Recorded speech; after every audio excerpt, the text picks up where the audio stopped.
In the 20 years since becoming a voluntary community activist, I have achieved much to be proud of, more than most councillors ever have.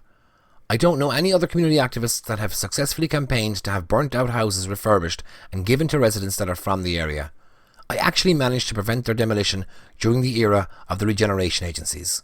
I don't know any other community activists in Limerick that helped regeneration communities to resist the state-sponsored land grab and fight for the best interests of all residents. On a side note, Limerick Regeneration Watch was to feature as part of Limerick's biannual International Arts Exhibition, EVA. Myself and an artist that I was working with were commissioned by EVA 2020 to revamp the website.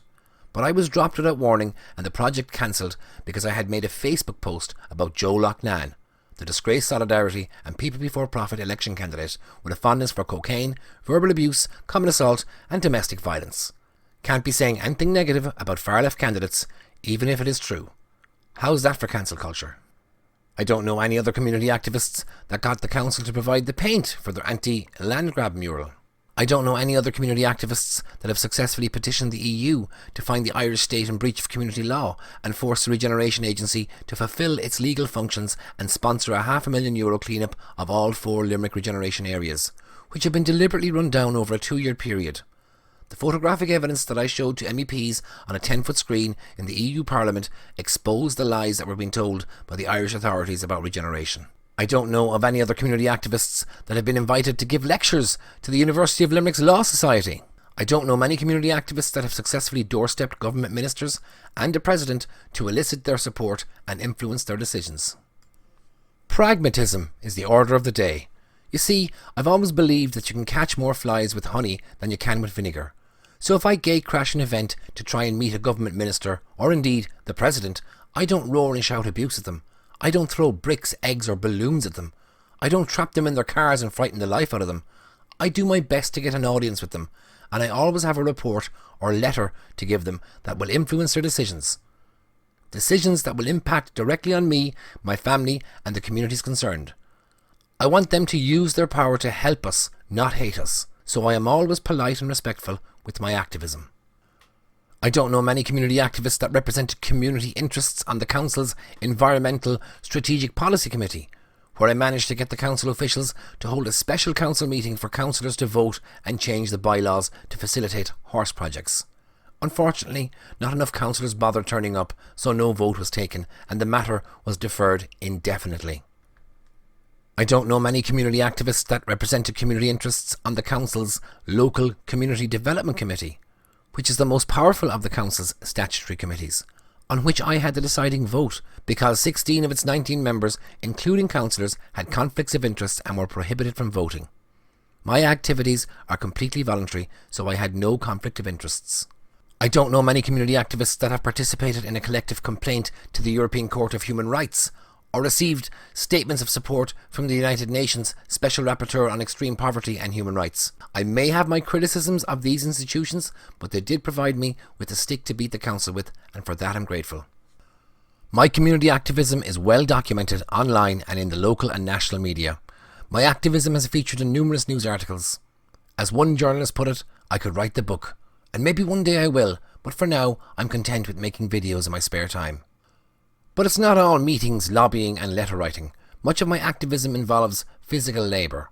If I see something that needs doing, I don't hang around like the proverbial dog lying in a thistle and whimpering about it because it's too lazy to get up. I take action. Several times a year I organise a clean-up of our boreen.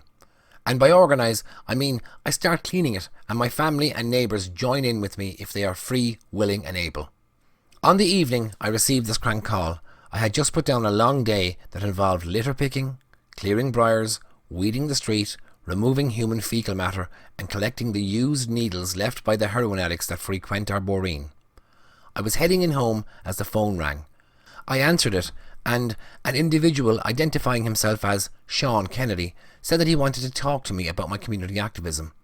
But he then proceeded to call me a fascist and questioned what I had ever done for my community. As soon as I got indoors, I borrowed my wife's phone and recorded the following.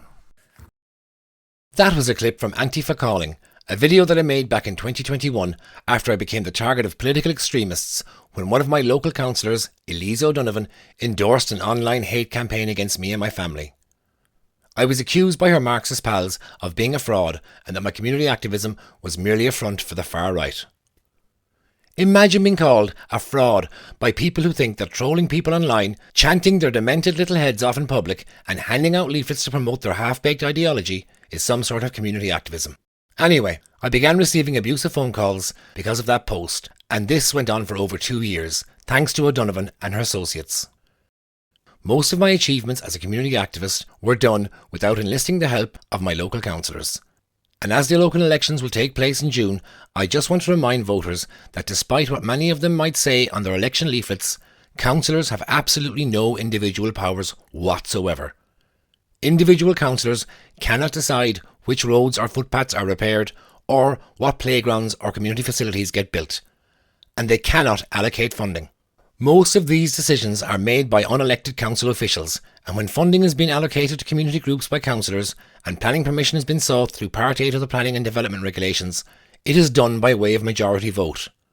In summary, councillors have limited collective power and absolutely no individual power. I also wanted to test out my new mic. What do you think of the sound quality? Let me know in the comments. Let me know in the comments. Let me know in the comments. I'll leave a link to the full video in the description, and don't forget to subscribe to the channel if you're new and hit the bell for notifications. I'll be uploading new videos over the next few weeks with a focus on the local elections, and you won't want to miss them. Until then, be seeing you.